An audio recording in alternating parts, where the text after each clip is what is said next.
In the course of writing Muslims in Germany, which was supposed to be part 2 of the series, I read more and more articles by feminists on the topic of the Cologne sex attacks. And I decided to do a video on that first, because it's an interesting part of the whole propaganda aspect. Muslims in Germany is still in the making, of course, but it turned out to be a much more research-heavy project than I thought. In order not to clutter Muslims in Germany, I may in fact split it up into 2 different videos. One about Muslims in Germany and one about the distinct problems that Islam carries within it that are key to understanding the problems we are seeing today.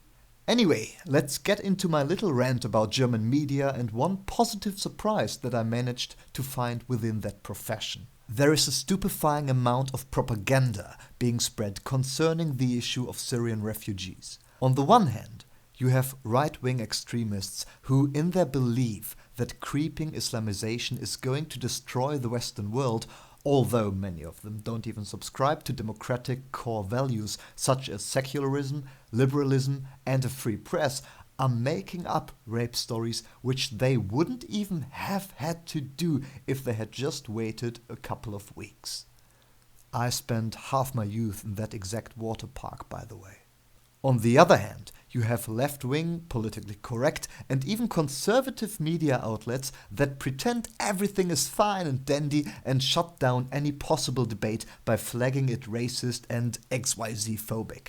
With full backing of the government, most of the opposition, and the observable vocal part of social media. The almighty German desire to atone for past sins makes these people think that anything that makes them look nice internationally does in fact have to be the one and only officially propagated truth.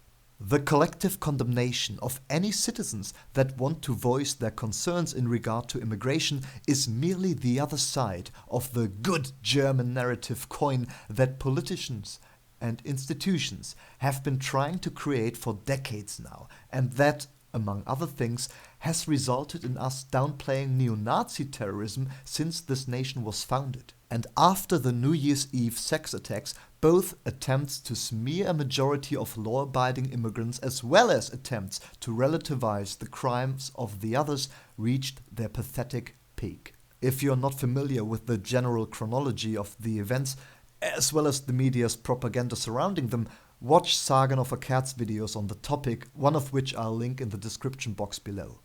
I'm going to focus on one little beacon of truth which comes from a feminist of all people. Because I think that you need to give credit where it's due, and if it's coming from someone who tends to be your political opponent, maybe even more so. Generally speaking, feminists have used the Cologne attacks in order to spew their propaganda about Western rape culture. Because, rapes happen in the Western world too, and the law isn't perfect. Never mind the fact that the phenomenon of sexual mass harassment in public is a new phenomenon in Germany, and the police weren't even close to being prepared because they had no idea that this was even a remote possibility. Never mind the fact that the perpetrators of these acts were exclusively from the Arab and North African world. Never mind the fact that there is an obvious anti-women attitude within Islam today that simply doesn't compare to modern Christianity, let alone Judaism.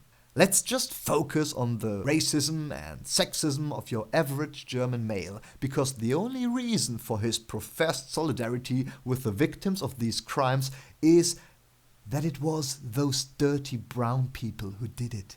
I've decided not to read excerpts from the various feminist blogs and articles that I've read and documented because it's a waste of internet, and again, Sargon of Akkad has already done that sort of thing. Instead, I'm going to present you one feminist, even more, the quintessential German feminist, the receiving end of feminism jokes since the 70s, who is willing to address the actual issues rather than subvert from them. Simply because I want to stress how important it is to judge people on their words and actions rather than a label, even if they have been the ones slapping it onto themselves.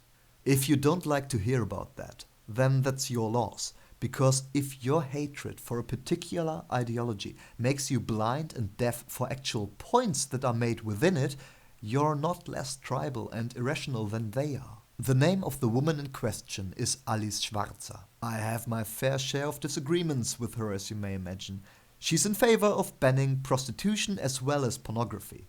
She pathologizes sexual practices such as sadomasochism and believes that sexuality in general is a mirror of the social oppression of women rather than a person's private business. She defended Lorena Bobbitt cutting off her husband's penis. However, when it comes to backwards Islamic attitudes towards women, she's been an honest champion of women's rights within the German public sphere. And in my opinion, she navigates through the issue of toxic Islamic attitudes without falling for any of the borderline or even openly xenophobic booby traps that come with it. Because xenophobic and, yes, in some cases racist ideas are a problem that we are dealing with when it comes to the refugee crisis. The term Islamophobia is nothing more than a left-wing / Islam apologist's attempt to poison the well, I think. There's more truth to pauperophobia, and I've just made the term up.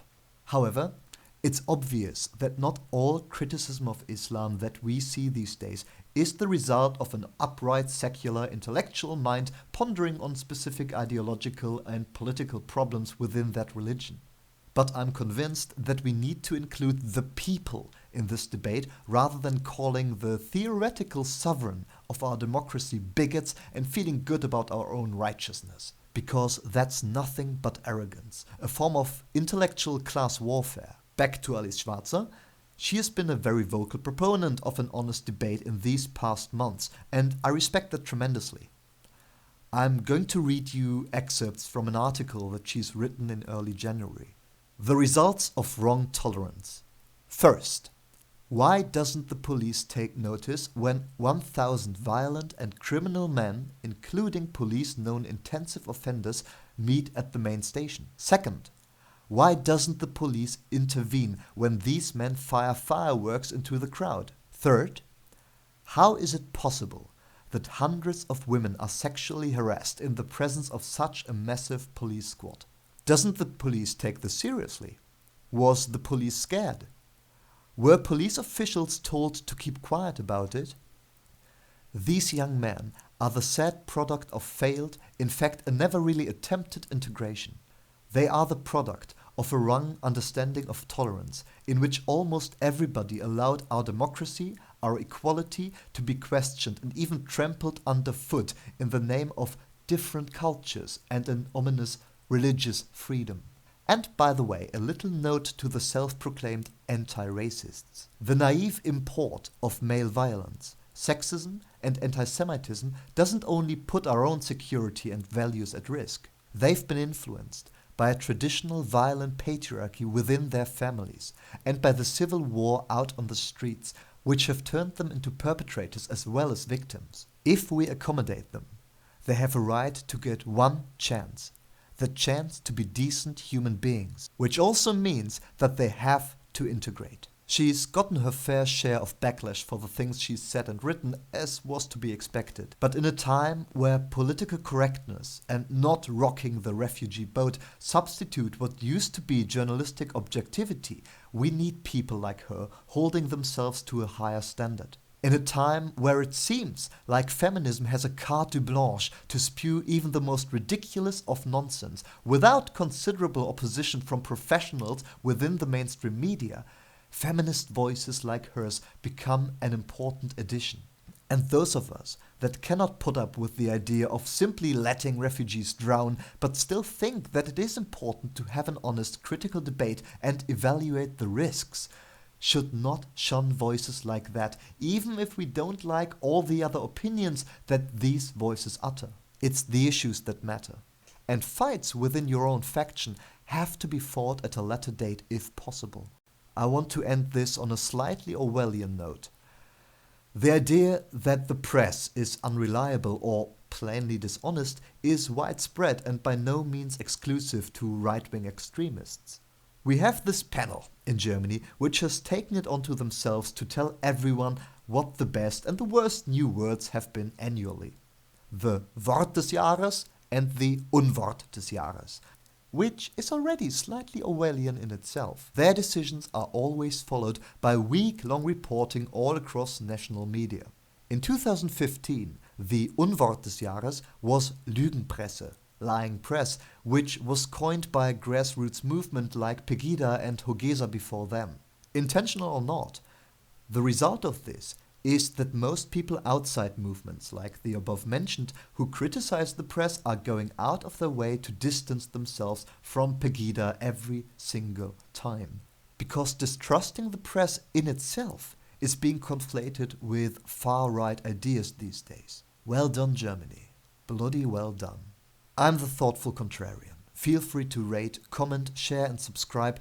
And no matter where you stand on this or any other issue, no matter what you think of one political ideology or another, never let knee-jerk reactions get the better of you. It's hard, I know that very well, but it is necessary. Dass die Politiker uns nicht sagen, sie hätten eine Lösung, sie haben keine. Sie sind zum Teil fragwürdig und kritisierenswert ist, dass sie so überrascht sind. Man hätte einiges voraussehen können. Aber jetzt müssen wir einfach ganz schnell handeln. Und da meine ich, müssen wir eben sehr konkret hinschauen. Wer kommt? Wer hat das Recht, bei uns aufgenommen zu werden, wer nicht? Und von denen, die aufgenommen werden, muss sehr schnell klar werden, wer bei uns lebt. Da steht das Grundgesetz über der Scharia. Und wir haben das ist klar. Ja, nein, das ist gar nicht klar. Das ist gar nicht klar. Den Leuten, die aus diesen Ländern kommen, ist das nicht immer klar. Und wir haben einen Rechtsstaat und wir haben die Gleichberechtigung der Geschlechter und so weiter. Und da muss jetzt sehr konkret, sowohl in Bezug auf die ankommenden aktuellen Flüchtlinge, wie rückwirkend auf die Minderheit der rückwärtsgewandten orthodoxen oder sogar islamistischen Muslime eingewirkt werden. Aber wie denn konkret? Bei der Einreise kannst du ja keinen fragen und sagen, sag mal, wie ist eigentlich genau dein Frauenbild? Nee, Dann wird er mir im Zweifel auch keine wirkliche ernsthafte Antwort geben. Also wie gehe ich denn rein in die Köpfe der Menschen, dass ich das eine... Und wenn wir es mal ganz... Wie wird das denn klar? Das wird zum Beispiel klar, was wir gehört haben, dass es solche Vorkommnisse gab und nicht nur einmal, dass in diesen Lagern manche Männer sich nicht von Frauen bedienen lassen wollen. So. Weil sie sagen, Frauen sind unrein. Und was macht man dann? Ja, was ist dann? Da darf man eben nicht, wie das anscheinend in manchen Kommunen passiert ist, sagen, gut, dann schicken wir Ihnen jetzt einen Mann, sondern muss man sagen, lieber Junge, bei uns sind Frauen auch Menschen. Und wenn du nicht... Ja. Wenn du dein Essen nicht von einer Frau in Empfang nehmen willst, dann isst du eben nicht. So einfach ist das. Da ist wieder das Stichwort von der falsch verstandenen Toleranz. Wenn wir es jetzt mal auf eine andere, nochmal wirklich... Die spielt aber eine riesige Rolle. Falsch verstandene Toleranz ist ja eine Art von umgekehrten Rassismus.